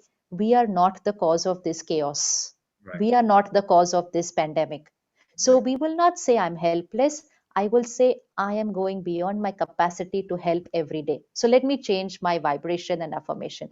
I'm going beyond my capacity to help. And most important, I'm instrument of God. I am not the one who's doing. So whatever happens good, surrender it there. Whatever doesn't happen right, surrender it there. For both, we are an instrument. For both, we are an instrument. Then remain light and do your karma. Fantastic. I have last two quick questions related to this particular thing, and then we'll open it up. There are many other on the Zoom call who also want to ask. One thing which is irreversible about COVID is death. Apart from death, a person has a problem. He has cough, he has fever, he has lost his smell, he has lost his taste. That all comes back. He can get into good health and he's back to normal. But when a person dies, he goes. But that leaves a big scar, a big crack, which is something difficult. And had the COVID not been there, he wouldn't have died. And that's my next question, which I'll come to a little bit. But COVID has come. It was not expected how it has come. Let's not go into that. But there's something which has come, and my relative has gone. My well-wisher, my friend, my colleague has gone. I believe recently also one of your sisters, Sister Kanupriya, she passed away. I read about it. It must have been a big trauma. So that is something which leaves a scar, and it leaves a kind of a permanent scar. How can we heal this scar as soon as possible, and deal with it? I know it will remain. See, that person, you can never forget Manupriya's sister. I know that she will always be there, but it leaves a emotional trauma. Sometimes you feel again, oh God, had I done this, had I done that, had this medicine been available, had that been available, because of this COVID, there are a lot of ifs and buts to it, and which add to the trauma. In a normal situation, there's a road traffic accident, there's a myocardial infarction, somebody dies, you don't feel that bad, but the COVID connotation to the death has added to the trauma. So, Sister Shivani, please help us how to deal with this. Again, the coming of a soul and the leaving of a soul, which means a birth and a death. Reason can be any. Reason can be any. You said accident, it doesn't affect us so much. That's because that happens once in a while, no? You see, this COVID is just coming every day. Every day something is happening. And we were not prepared and young. And we thought they're just going into the ICU, they will come back. And then this is what happens. So the mind is facing a situation which is new. What happens normally, the mind has got prepared with that situation, but now what is happening, the mind is not prepared for that. First thing, the birth of a child, the soul coming into the womb of a mother, and the soul leaving the body is the destiny of that soul. Again, karma and destiny, these spiritual principles will have to be held on to right now. It's very, very important. Science will not be able to give us all these answers now, so spirituality will have to be held on to. Religion has taught us the law of karma, so it is the destiny of that soul. What is my role as a doctor, as a family member, as a friend? To be a part of that destiny of that person and help in every possible way. So we all helped in every possible way. I was a part of Kanupriya's thing happening in every possible way, with every possible way. So we've all helped, we've all tried. But if it is the time for the soul to leave, Everyone coming together is also not able to stop that from happening. The reason could be COVID, the reason could be something else, but it's time for the soul to leave. Now, till the soul is in the body, we try everything, okay, everything. But the moment the soul leaves, now we have to focus here. What are the thoughts that I want to send this soul with? It's our responsibility. The soul is leaving right now in a lot of pain. Right. We all pray for souls, no, when they leave, and we say, pray for them to be peaceful. Where is peace right now? There's no peace at all. So how are these souls going to leave with not even having family around them, with not even having the normal funeral that a soul gets before the body gets? So it's a lot of things even for the journey of the soul. So it's very, very important to create very nice thoughts for that soul when that soul is leaving or has left. So connect to God, radiate powers and blessings to them. The vacuum will never go. That vacuum is there, but not a scar. Two things are very different. The vacuum is there, but not a guilt. Not a guilt. Please do not ever create a thought for anybody. I wish I could have done more for you. This thought will reach them. I was not there with you. I couldn't come into this ICU. This thought will reach them. The soul will enter the womb of the mother. A baby is getting created. A new child and a new destiny is getting created. And this programming will get recorded there. Nobody loved me. Nobody cared for me. Nobody helped me. My family was not with me. You will see 3-year-old, 4-year-old children suddenly feeling nobody loves me over here because their family sent all that message. So we pray, we meditate, and we say, we were with you in our mind totally, even though we couldn't come into the hospital to you. We did our best, and now we radiate only love and blessings to you for a beautiful, healthy body and for a beautiful destiny. Thank you. Thank you. It's very important to send that. It's going to change destiny of that child there. This is something which nobody else is going to look at, because for us the death means now end, now there's nothing to think further. But actually it's the beginning a new journey. I The think new journey has to begin with the right energy. that's an important message, sister, which you gave us, that that soul also will have to rest in peace and get eternal peace. And your thoughts after the soul leaves are important. So we should have positive thoughts. So one last question before Professor Ajit Shinde will ask you the next question. Uh, it's a question which is a little offbeat, but again we can talk a whole day. But a short answer from you. Uh, Basically, we've all talked about Kali Yuga, the age of darkness. The world is going to come to an end. So, is this God's way to kind of take a step forward, if at all, towards this Kali Yuga thing? And is COVID having any relationship with that? I don't know. This is something which I think Yeah. your karma theory also can be brought into it. I know this is a big question, and we No, can. it's very simple. It's very Yes, simple. yes, yes. Uh, let's look at the time now. It's around 6:37. It's getting dark, right? After some time, it'll be 10 o'clock. Then it'll be 12 o'clock. It's time. It's cyclic. But after that, it will be dawn. And then it will be morning. And then it will be. So it's a cycle. Morning, afternoon, evening, night. Cyclic every 24 hours. Spring, summer, autumn, winter. Cyclic every 365 days. Similarly, there's a bigger cycle, and that cycle is Satyug, Treta Yug, Dwapar Yug, Kali Yug, which means 4 phases, 4 vibrations in the world is a bigger cycle. Now, when we say Kali Yug, which means the night of that cycle, Kali Yug, no Kala, it's dark, and Kali Yug means Kalha Kalesh, lot of pain. Now, Kali Yug is becoming even more Kali Yug, which means it's getting pitch dark now. And pitch dark means the vices here. That's why the emotional health is very important. Where our purity diminishes, lust, ego, greed, jealousy, this become our predominant nature. That's when Kali Yuga has reached its peak. When we start fighting with each other in the name of religion, Kali Yuga has reached its peak. When when people are not safe at home, even with family, there is abuse within a family. Kali Yuga has reached its peak. So there are a lot of things that Kali Yuga has reached its peak. Then, Is of course, that happening, sister? You think? this is Kali Yuga is of course reaching its peak. There Oh, is no doubt about it. COVID is just a one part of it. COVID is not a sign of Kali Yuga reaching a peak. Our state of mind, it is the soul power which is reached completely, our value system. our principles. But that does not mean the world is coming to an end. The world doesn't come to an end. This Kalyug way of living has to come to an end. This Right. Kalyug thought process has to come to an end. This Kalyug sanskar has to come to an end. Right. And this Satyug sanskar has to start. So the night will end and the morning will begin.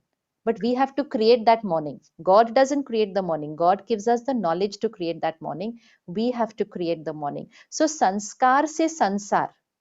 Sanskar se sansar. When we change our sanskars, the sansar will change. So we are going to create Satyogi sanskar and we will create a Satyogi sansar. So world doesn't end, world changes.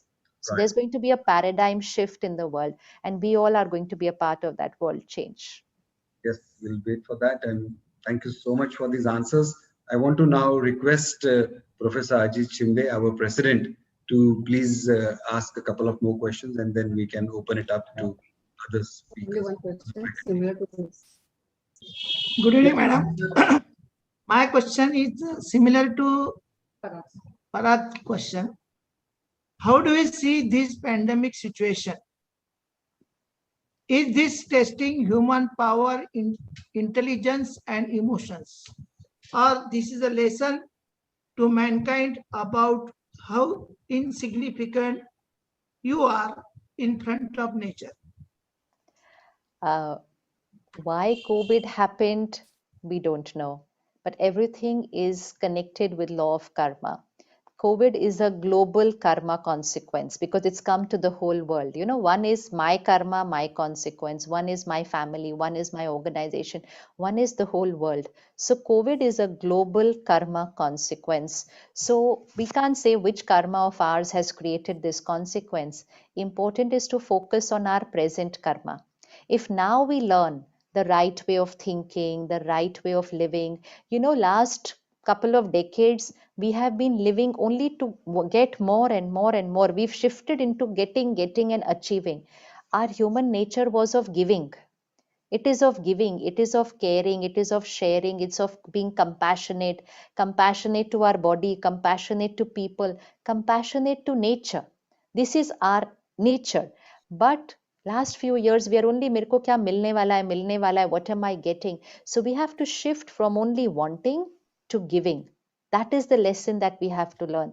Giving is our nature. Giver, we are giver. Look at everything in nature, it's a giver. Everything is giving. The tree is giving, the water is giving. Human being nature is also to give. Somewhere we changed it and we said, I want, and want. And so to change from Kalyug to Satyug is only about shifting from being like this to being like this. And so Satyugi deities, look at all the portraits, all the pictures of our deities. How are the hands shown? They are like this. They are giving. And they are called Devi Devta. Dene wala means being a giver. So all that we need to do is shift to being a giver, and COVID is teaching us to take care of our mind. It's come like a result in front of us. How strong am I emotionally? How healthy am I physically? What is my tolerance level? What is my power to adjust? What is my power to remain calm in a crisis? So it's giving me that sign, and I can now just pick up those signs and start taking care of my mind and body and shift towards healing the mind, healing the body, healing the nature, and beautiful relationships. Together, we will create the beautiful world. That's certain. That is certain. Fantastic. Shinde sir, any other questions, sir? Thank you, madam. Actually, you have explained everything regarding our profession. In spite of that I'm asking one question. We as a doctor get lot of information as a best as well as worst outcome in such a situation. As a knowledge and information govern our thoughts, we are bound to get lot of negative thoughts. In spite of, actually, we should have positive. How one can, As you said already. how one can control that negative thoughts and produce Sure. positive things? Perfect. So suppose there is a patient in front of you and you know the outcome. You know it could be this outcome. You also know that it could be this outcome. You know the best outcome of the patient, but your knowledge also tells you the worst outcome that is possible. This is the information we know. Now, after we know the information, we evaluate the treatment and we start working. But while we are treating and while we are working, we should be working with the thought of only the best outcome as our affirmation. That is it. Those who work with and not just your mind, also the patient's mind working with the best outcome. We all know that in everything, there are some miracles that happen. Even in the healing the body, there are miracles that happen. But the percentage of miracle is very small and the percentage of normal statistics is very big. Now, what is miracle? What is the difference between miracle and a normal result? A miracle is when the mind thought differently. Maybe the predicted outcome was this will happen, but the mind of the patient or the mind of the doctor said, no, I am going to work on this. This is going to change. This is going to happen like this. And when that patient and when that doctor are 100% convinced, they create a different outcome.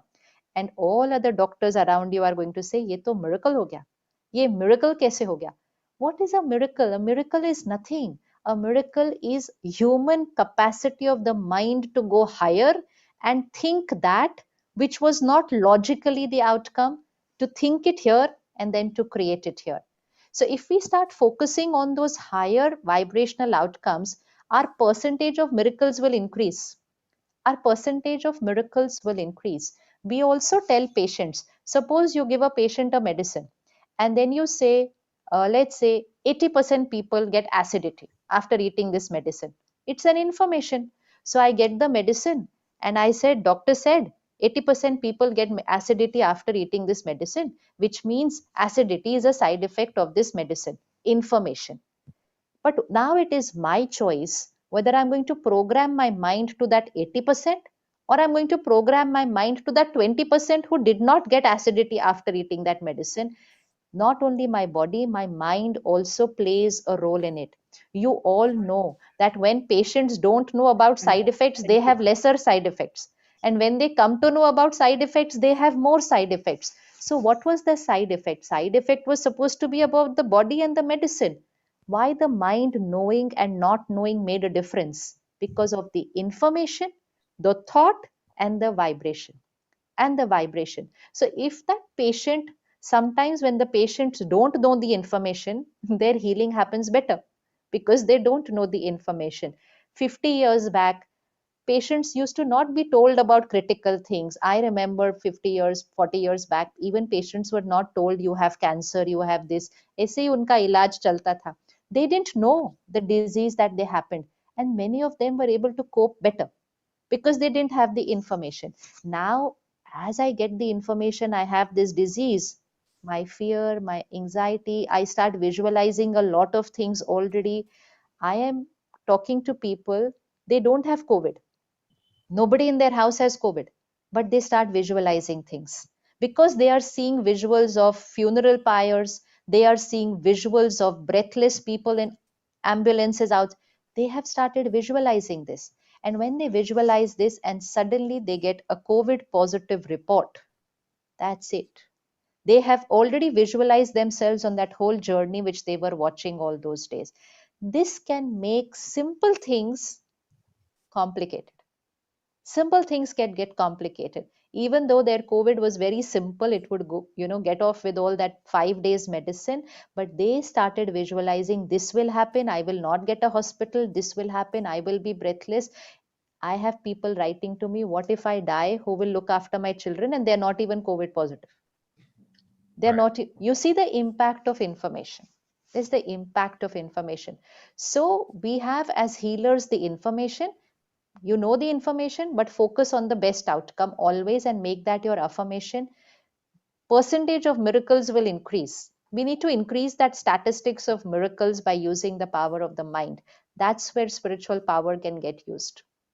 Right. Fantastic. Shinde sir, any more questions? Thank you, madam, for enlightening me, all doctors, as well as those other society members who are listening this. Thank you very much. Now we'll go to Dr. Karne sir's question. And after Dr. Karne, Then Dr. Prakash. Sir, can you put your visual and audio on? If not, then till then, Prakash. Dr. Prakash is. Karne sir has raised the hand also, so we will give not him be. chance. Yeah, that's what I announced. Yeah, sir is there. Yeah. And I think my video and my audio both were disabled, as well as chat was disabled, so I could not come there. Now the host has enabled that. Yes, right.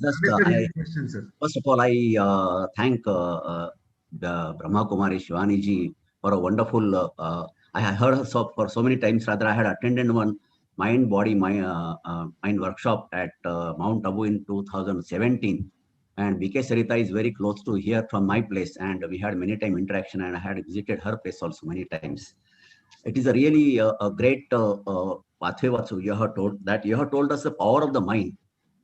Power of the mind is, if it goes in positive direction, it creates wonders, but at the same time, it goes in negative direction, it can crush, or it's like a fire, it destroys everything.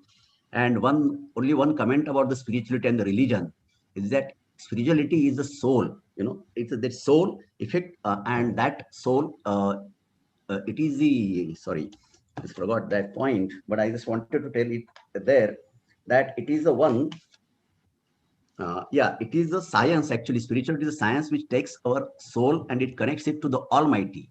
So it is the absolute one. It can't be different. Science can't be different. It's same for every person. But at the same time, the religion is a concern with the mind, and it's a methodology to connect with the Almighty. And that methodology may change from place to place or from person to person. And that's why that it is a relative. So religion is a relative one, and the spirituality is the absolute one, though both are almost the same. There is a little gray zone between this. That's why I wanted to say. Again, thank you very much. Thank you so much. Karne sir, you have any question? No questions, because I heard sir so many times and all questions are clear. Okay, Dr. sir. I also have comment which you made, Karne sir, and absolutely it's good analysis. Dr. Prakash, please ask you. No, I will make only vote of thanks, because Sister Shivani's talk was so self-explanatory and so informative that Dr. Sanjay Dhurjad wants to ask you one question. Dr. Sanjay. Any more questions? Sister has agreed to wait few minutes. So Dr. Sanjay, please. Ask your question. And Dr. Prakash, if you have a question, you can ask.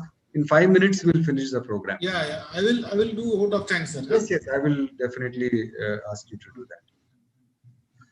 Dr. Sanjay is our Vice President, Shivani sister. Yes, Dr. Okay. Actually, there is no. I don't have a question actually, but I just want to add something. Sure. We have been working in COVID from last almost 1 year, and what you said, that the power of the mind is so supreme that you can turn COVID into a very small little thing. I mean, for us, you won't believe that the whole team has been working for almost a year now, 11 months it is now. And everybody is so fearless just because they think that this illness is not life-threatening. Apart from the mask, right now we don't use any PP kits. We go to the patients, we treat them passionately. And everybody is so confident about their treatment and their own health that there's no fear in any of the staff members and even the doctors. So that is really what you said, that what your mind thinks, what the thoughts are, it becomes a thing. Absolutely. So Absolutely. we are experiencing that. And thank you for enlightening us for in everything what you said. Thank you very much. Thank you. So I have one last question for you, Shivani sister, and then we close the event with a vote of thanks from Dr. Prakash. Ma'am, you have enlightened us. You have told us everything. But now I have one question. Sometimes when doctors fall ill and we don't go to our OPD, the patients tell us, "You're a doctor. How can you fall ill? You have no right to fall ill."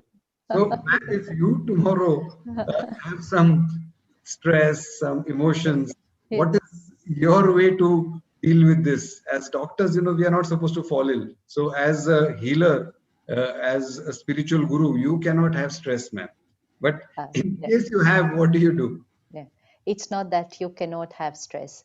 In a day-to-day interaction, the only thing is that when it's like, suppose you're a doctor, no? When you will get the first symptom of something and you're aware, you will be able to heal yourself faster. You know, if you're aware of your body, you will get the first symptom and you will know why it is happening and what it is happening. But me as a layperson will not understand that first symptom in my body. I will not know what I have to do. So you're knowledgeable as far as the body is concerned, and you can treat yourself faster.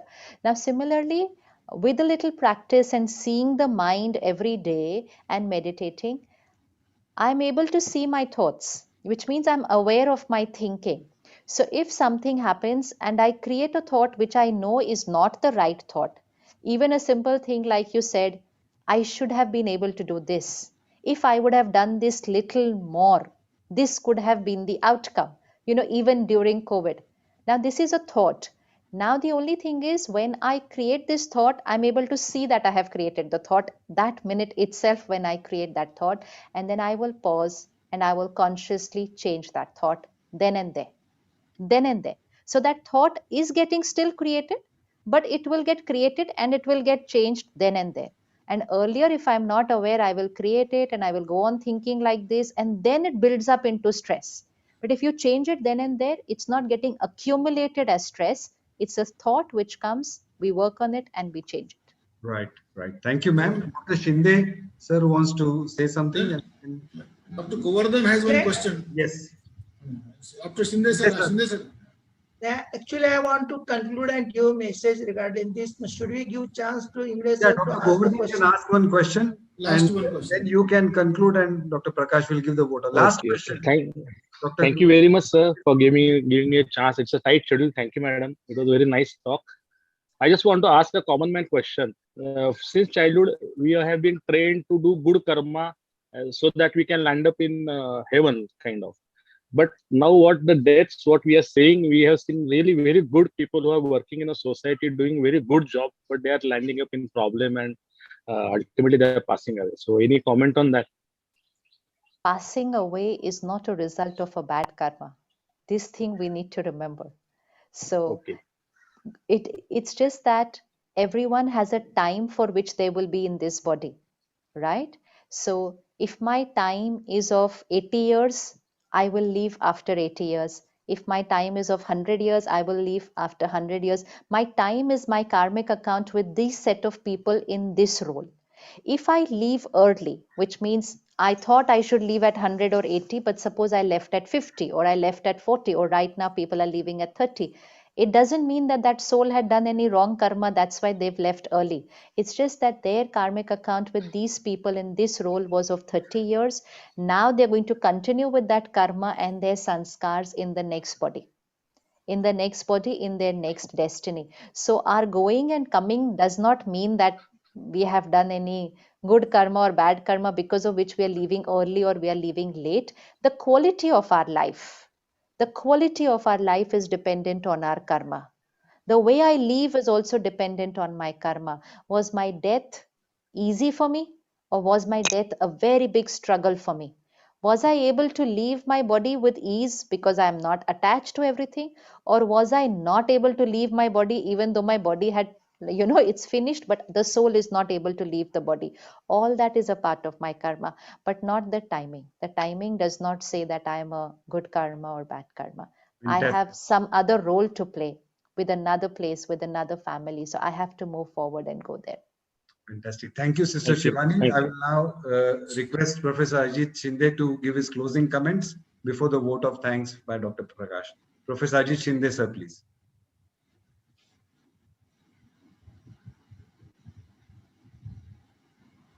I think his image is frozen. He will come back. Till then, Dr. Prakash, you can propose a vote of thanks and then he's here. Yeah. Ajit Shinde, sir. Hello. Can you hear? Yes. I can hear you now. Please. That was a really fantastic. It's an enlightenment for each individual tuned to this program right now. And this is not just for the COVID pandemic period, but this was a lifelong lesson for us. And I already feel lightened. I must say, Sister Shivani has given new perspective of life. Thank you once again for taking your precious time to guide us. Also, I like to thank Dr. Parag, my team, and OrthoTV people for this nice program. Thank you, sir. Thank you so Very much. much. May I request Yeah.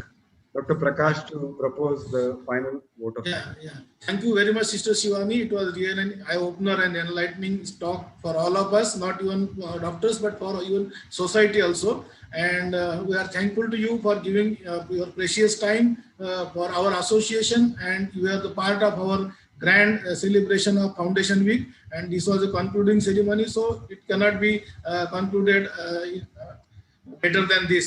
That is what we think. And I'm thankful to Dr. Parag Sancheti sir for bringing Sister Shivani on the MOA platform and enlightening us. I'm thankful to our President Dr. Shinde sir, Honorary Secretary Dr. Karne sir, and my Dr. Sanjay Dhurjad, who was a co-chairman with me, and my entire executive committee for helping us to plan the MOA week programs. I'm thankful to all those who have helped directly or indirectly in making this MOA week program successful, because we planned 7 programs and we could make it to 9 with the help of all people, and all the speakers were of the international quality, and I thank all of them, those who are faculty for this. I thank all of them, and I once again thank you, all of you who are watching this program live on OrthoTV.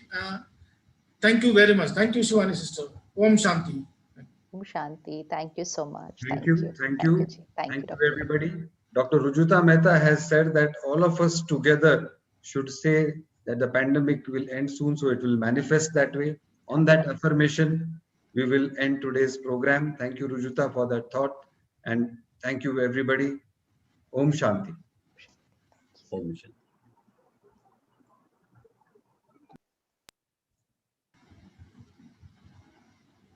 Ashok, we can end the program? Yes, sir.